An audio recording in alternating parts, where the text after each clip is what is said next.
Todo mundo precisa de terapia. Não importa se você acha que tá de boa, se sua vida tá tranquila, se nunca teve crise de ansiedade ou se acha que tem psicológico forte. Terapia não é só pra quem tá no fundo do poço. Ela é tipo academia pra mente. É sobre autoconhecimento, sobre entender mais a fundo suas emoções, reações e padrões de comportamento. O problema é que na prática, nem todo mundo pode ou quer fazer terapia. Tem quem não tem grana, porque convenhamos, terapia boa custa caro. Tem quem até tem dinheiro, mas sente vergonha. Acha que falar de sentimento é coisa de gente fraca. Terapia é papo furado. Tem quem não tem grana, não quer ir e ainda sente vergonha. Ou seja, tá num limbo onde nem pensa em procurar ajuda. E tem quem acha que tá tudo bem e nem vê necessidade, porque acredita que já se conhece o suficiente e acha que consegue se virar sozinho. Eu entendo todos esses lados, porque eu já estive em vários desses lugares. Antes de procurar psicóloga, eu já estava me aprofundando em psicologia e neurociência, tentando entender melhor meus próprios padrões de comportamento. Já estudava o básico para tentar me ajudar a sair dos meus problemas, porque a sensação de ficar estagnado na vida é um bagulho que mexe com a cabeça de qualquer um. Então, um tempo depois, eu decidi procurar uma psicóloga particular. Era uma grana que eu não tinha certeza se ia dar certo, mas decidi tentar. No fim das contas, não consegui continuar o tratamento porque minha grana acabou. O pouco tempo que passei lá foi bem interessante e, honestamente, me ajudou bastante. O mais louco dessa experiência foi que, quando cheguei para conversar com ela, eu já tinha uma base de autoconhecimento. Já entendi algumas coisas sobre mim.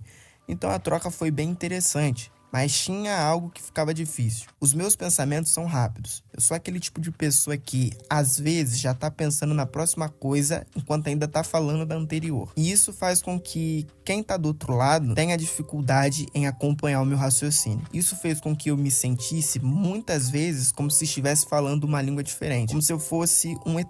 Eu me sentia incompreendido. Porque lá no fundo, eu sabia que o problema não era que eu era mais inteligente, mas sim que as pessoas geralmente não estão tão acostumadas a captar esse tipo de fluxo de pensamento. Antes disso, tentei terapia pública. E eu vou te falar, foi uma experiência bem esquisita. Eu fui lá com o objetivo de desabafar sobre o que estava me pesando, sobre o que estava na minha mente. E o psicólogo começou a fazer um monte de perguntas que não tinha nada a ver com o que eu estava falando. Ao invés de focar no que eu estava sentindo, ele estava mais interessado em comentar sobre minha aparência.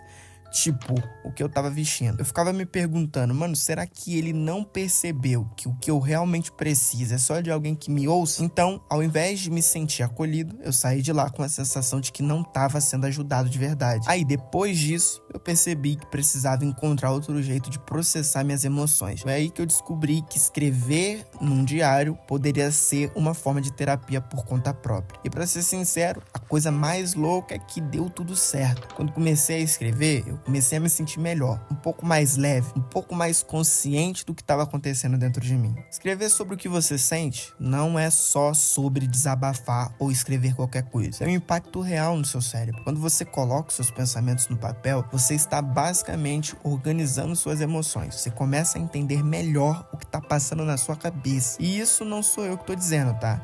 Tem estudo científico sobre isso. Escrevendo sobre o que você sente, você pode reduzir o estresse, melhorar o seu humor e até tomar decisões melhores. Porque se você reflete sobre o que você escreveu, vai enxergar as situações com mais clareza. E a melhor parte disso é que não precisa de dinheiro, não precisa de horário marcado e ninguém vai julgar você. É só você, o papel e os seus pensamentos. É um processo pessoal. Claro que para realmente fazer diferença, não é só sentar e sair escrevendo qualquer coisa. Tem alguns pontos que fazem toda a diferença e eu vou te explicar melhor. O primeiro ponto é que você precisa escrever sem filtro. Não tem ninguém lendo isso além de você. Então seja 100% sincero. A única pessoa que vai ver esse diário é você mesmo. Não se preocupe com gramática, como escrever bonito ou com se parecer bem pra alguém. Escreve tudo o que você tá sentindo, tudo que tá pesando na sua mente. Você tá puto? Escreve. Você tá triste? Escreve. Tá feliz? Escreve. A questão é que você precisa colocar tudo isso pra fora. Não importa o quão confuso ou bagunçado seja. Essa parte é importante porque muitas vezes a gente não tem nem ideia do que tá sentindo até colocar no papel. Você vai perceber que ao escrever, a mente já começa a clarear. É que você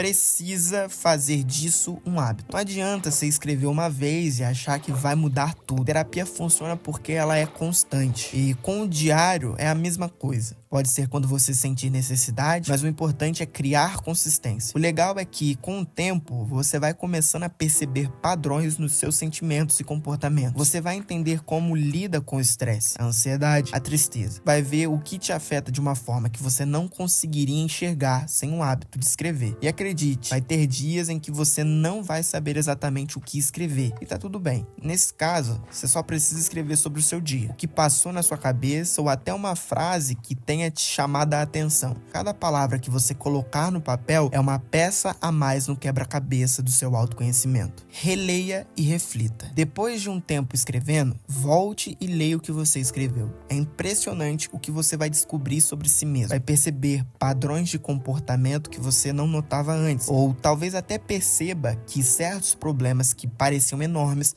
já não são tão assustadores assim. Você vai ver que, às vezes, a situação que parecia um desastre em determinado momento já não tem tanto poder sobre você. Ou você pode perceber que alguns gatilhos continuam mexendo com você de maneira recorrente. E isso vai te ajudar a identificar o que realmente te afeta. A reflexão sobre o que você escreve é a chave. Ela vai te permitir evoluir, porque você começa a entender as causas das suas reações e, consequentemente, como você pode começar a mudar essas respostas. Questione-se. Não corra de suas dúvidas. O diário não é só sobre colocar os sentimentos para fora, é também sobre se questionar. Questionar o que você sente, o porquê de agir de certa forma, porque determinados gatilhos te afetam tanto. Muitas vezes, os assuntos mais dolorosos são os que mais merecem ser questionados. Você não precisa ter medo de confrontar suas próprias inseguranças ou medos no papel. É exatamente nessa dúvida, nessa confusão interna, que você vai começar a encontrar respostas. Questionar se torna uma forma de crescimento. Vai ter momentos que você vai se deparar com coisas que vão te machucar ou mexer com o seu ego, mas esse é o processo. O desconforto é necessário para a sua evolução. É no confronto com os seus próprios pensamentos e medos que você encontra a resposta que te ajuda a crescer e a entender melhor a sua própria mente. Então, é isso. Se você sente que precisa de terapia, mas não tem como ou não quer ir, tenta isso. Experimenta escrever. Faz um teste por uma semana. Vê como você se sentiu. Você pode se surpreender. E se você faz algo parecido ou tem outra técnica para se entender melhor, comenta aqui embaixo. Vai que alguém se identifica